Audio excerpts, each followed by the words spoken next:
कोई केस है तो हम बताइए। एफआईआर है, कोई वारंट है तो भले आप अरेस्ट कर सकते हैं। तो भले आप कोई केस है हम चल रहे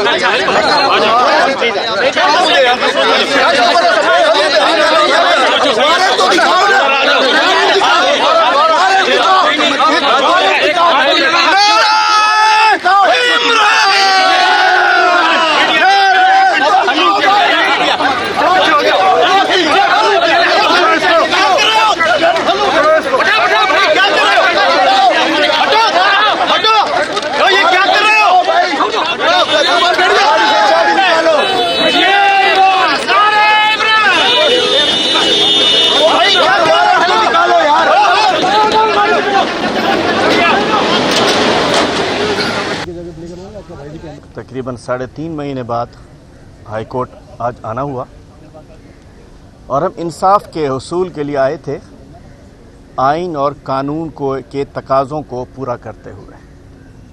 मेरे साथ हमारे सूबे के जनरल सेक्रेटरी एडवोकेट अली पल साहब मौजूद हैं, हमारे ILF कराची के सदर एडवोकेट ज़हूर अहमद महसूद साहब और उनकी पूरी ILF कराची की टीम मौजूद है, हमारे सूबाई नायब सदर जनाब अब्दुल वहाब बलोच साहब, हमारे senior vice president Sindh advocate Bhagwan Das साहब, हमारे कराची की टीम वकला की सारी यहाँ मौजूद है और हमारे कराची तहरीक इंसाफ के जनरल सेक्रेटरी जनाब रहमान डिनो मैसर साहब मौजूद हैं और इसके बाद हमारे तमाम सीनियर वकला मौजूद हैं, हमारे साथी जलबानी साहब, जमील शाह साहब, तमाम नुनारी साहब, मैं नाम बहुत सारे माशाल्लाह सब जानता हूँ। हमारी पूरी ILF मौजूद है, मैं उनको सलाम पेश करता हूँ और हमारी तहरीक इंसाफ के जो वकला ओहदेदार हैं उनको सलाम पेश करता हूँ और आप सहाफ़ी भाइयों को भी सलाम पेश करता हूँ। मैं चाहता हूँ कि लीगल पॉइंट्स पे ज़रा अभी इस वक्त वहाब बलोच साहब आपको ब्रीफ कर दें, उसके बाद मैं अपने हिसाब से भी बताता हूँ। वहाब भाई आप ज़रा बता दीजिए आज क्या रहा और क्या। थैंक यू हलीम भाई। आज हलीम भाई पेश हुए, इनके 2 एफिडेविट करवाने थे और उसमें एक पिटीशन हमने फाइल की थी जर्नल अपने वर्कर्स के लिए कि जो उनको 188 की झूठी FIR काटी जाती हैं विदाउट प्रोसीजर, और दूसरी ये थी कि हिरासमेंट जो है PTI वर्कर्स को, उसके लिए ये आए थे और उनके साथ जनरल सेक्रेटरी साहब जो है अली पल साहब, उन्होंने पिटीशन फाइल की। एक केस था हमारा जिसमें जामशोरो कोर्ट ने इंटीग्रेशन कोर्ट ने वारंट इशू किया हुआ था उस वारंट को सस्पेंड करवाने के लिए, तो हाई कोर्ट ने उस वारंट को सस्पेंड कराया।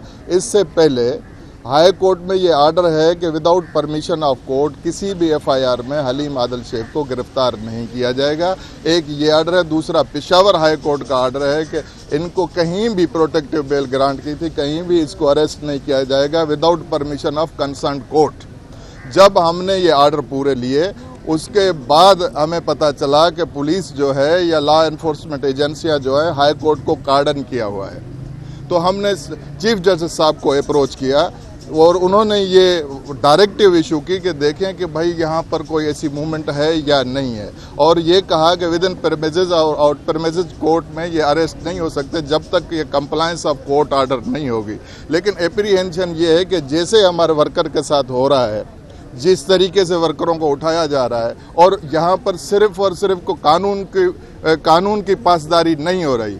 दूसरा, अभी पहले वाली रिजेम चेंज हो गई है, अब न्यू जो हुकूमत आई है, जो हमारे पास ये इलेक्शन करवाने के लिए हुकूमत आई है, लेकिन पॉलिसी सेम ही चल रही है।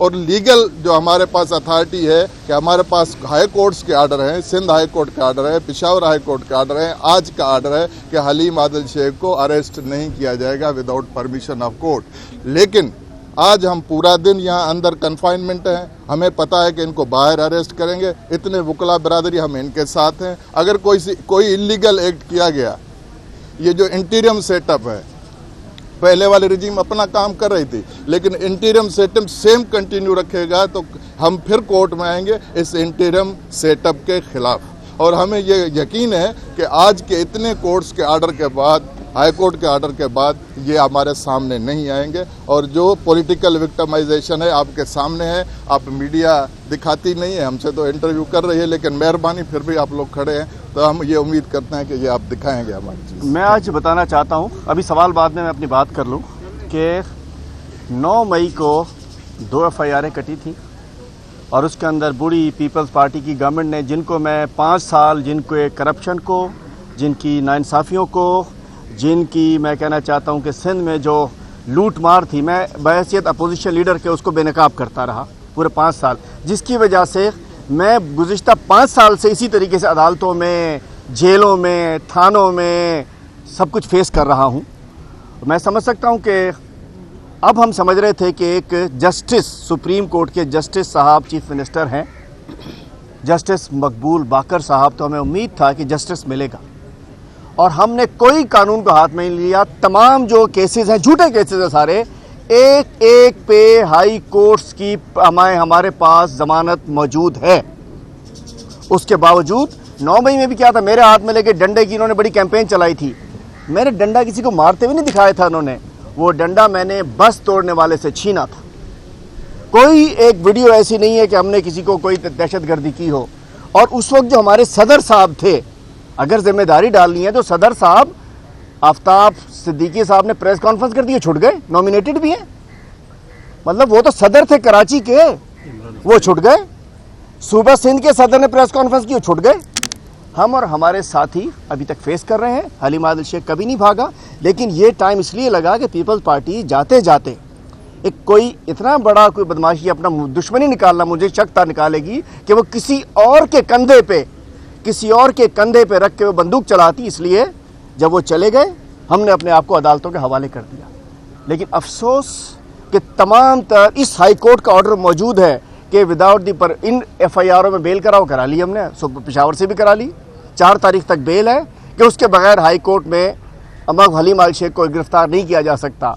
तमाम इदारों को 2 डिफरेंट पिटीशन में, FIA, एनक्रोचमेंट, एंटी करप्शन, नैब, पुलिस, जितने इदारे हैं सब रेस्ट्रेंड हैं 2 FIRs में।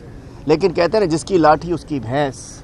इस वक्त कोई मुल्क में कानून नहीं है, मैं समझता कोई आइन नहीं है, अदालतों का पास नहीं है। Chief justice Peshawar high court ने एक फैसला दिया था कि जिसने अगर कोई अदालत में आ जाए उस दिन उसको ना अरेस्ट किया जाए। अभी भी हमारे वकला ने जाके चीफ जस्टिस साहब से अपील की कि जी ये क्या हो रहा है, हम तो हाई कोर्ट में, मतलब मैं आज बायोमेट्रिक कराने आया हूँ कि जी हमारे गुब्बारे उड़ाना, मतलब गुब्बारा गर्दी दहशतगर्दी बन गई है। हमने गुब्बारों का उड़ाए तो उसके ऊपर पूरे सिंध में दहशतगर्दी की FIR कट गई हैं। और हम 6 सितंबर आने वाला है, फिर हमने गुब्बारों में पाकिस्तान के झंडे को बुलंद करना है, हमने शोधा की तस्वीर को बुलंद करना है। ये कुछ भी कर लें, मैं आप सब से भी कहता हूँ, ये बुरे दिन हैं, ये जैसे भी हैं, जो कुछ कर लें, हम पाकिस्तान हमारा है, हम पाकिस्तान के लिए हैं, ये इदारे हमारे हैं, ये हर चीज़ का हमने ख्याल रखना है। तो इंशाल्लाह यौम दिफा भी हम, चूँकि शायद इसके बाद मुझे मीडिया से बात करने का मौका ना मिले, हम 6 सितंबर यौम दिफा इंशाल्लाह अपने शोधा को, अपने गाजियों को सलाम पेश करेंगे।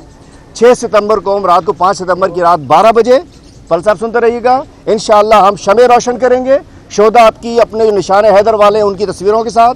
हम उसके बाद अगले दिन यौम दिफा की रैली निकालेंगे। मेरे पास, आप सबको याद होगा 2021 में मैंने पूरे सिंध में अपने शोधा, जो फौज के, रेंजर्स के, पुलिस के शोधा थे, पे हमने पूरे सिंध में अपने वर्कर्स को भिजवाया था।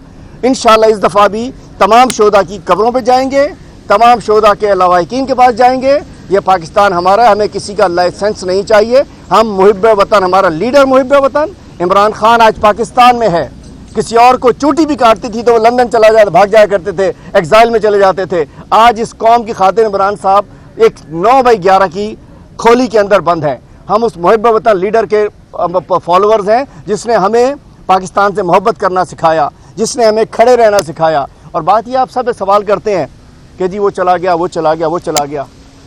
देखिए, इस वक्त बुरे वक्त में अगर बंदा किसी दोस्त को भी छोड़ता है तो लोग उस पर लानत भेजते हैं।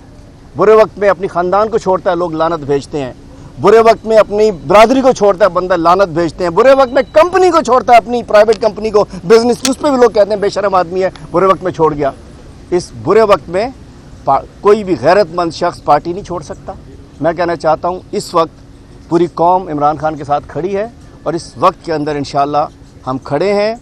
वतइज़्ज़ो मंतशा वतुज़िल्लु मंतशा, इज़्ज़त, ज़िल्लत, मौत, ज़िंदगी, रिस्क अल्लाह के हाथ में है, कोई नहीं छीन सकता। और हमने सिंध के अंदर, हमने अल्हम्दुलिल्लाह हमेशा फ्रंट फुट पे रह के, कोई नहीं कह सकता कि हम इदारों के ख़िलाफ़ हैं। इसमें जब हुई कश्मीर की रैली हमने निकाली इदारों के साथ, 6 सितंबर जो भी हो, दिफा की हो, हम फ्रंट फुट पे रहे हैं। लेकिन अपने हाथ से न जाने कहाँ हम लोगों को धकेला जा रहा है और यहाँ पुलिस खड़ी है न जाने किसकी गुलामी के अंदर।